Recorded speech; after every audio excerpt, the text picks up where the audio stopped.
Hey, what's up guys? John Osumi from Motion Shooter Photography coming at you again with another video.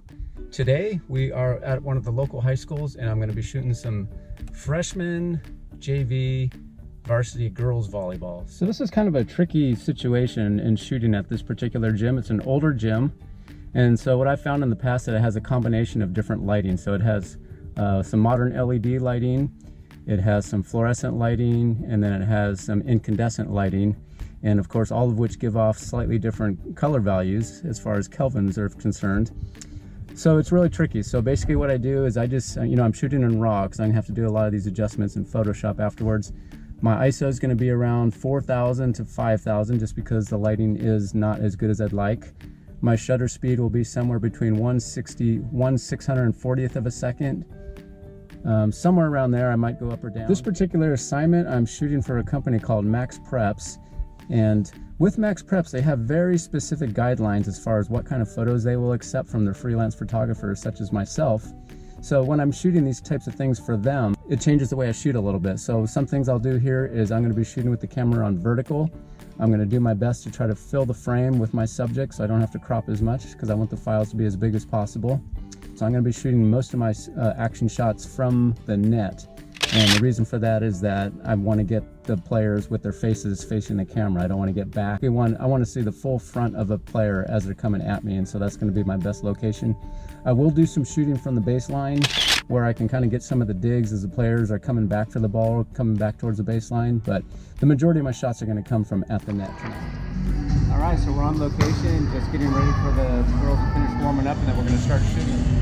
One other thing I wanted to mention was not only is the main subject in your photo interesting, but also think about what's in the background and who's around the main subject when you're trying to compose your shots. So things I'm talking about would be the crowd in the background. It's interesting, especially if they're reacting to something that just happened. There might be a teammate that is calling the ball over to someone else that would be good to include in your cropping. A demonstrative coach in the background. So think about those kind of things when you're picking your position to shoot from.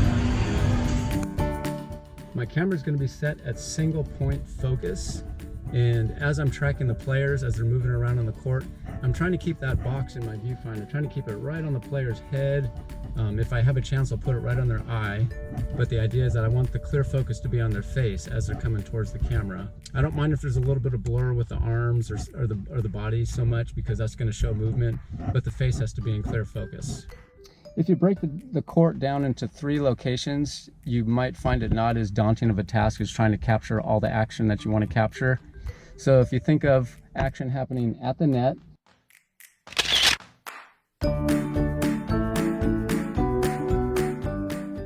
where players on opposing sides of the nets are jumping for the same ball, whether for the block or for the spike, that's one place you can get some good action. The middle of the court, you're going to get the balls that are hit, so there will be more bumps and dives and service receive points from that position.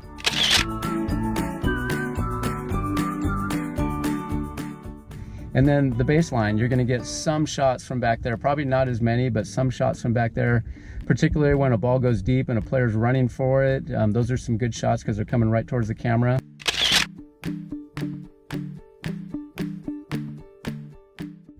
And of course, serving is from the baseline.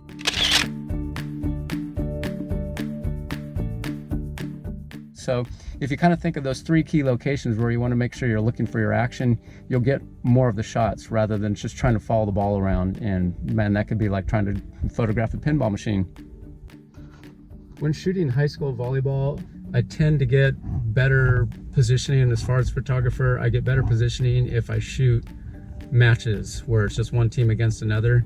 I will shoot in tournaments, but I find that a little more difficult because you kind of got to stake out your spot. Typically you're in a really crowded gym. There might be, there could be a dozen or more games going on at the same time, and each court is back to back, and it's really hard to find places to stand. And then if you're looking for specific places to stand, as I like to, it's even harder. So if I come to these matches where it's just one team against another team, like a league match or something like that, I have more room to roam kind of behind the 2 benches, so I can go from one side to the other pretty unimpeded. I can get to each baseline pretty good.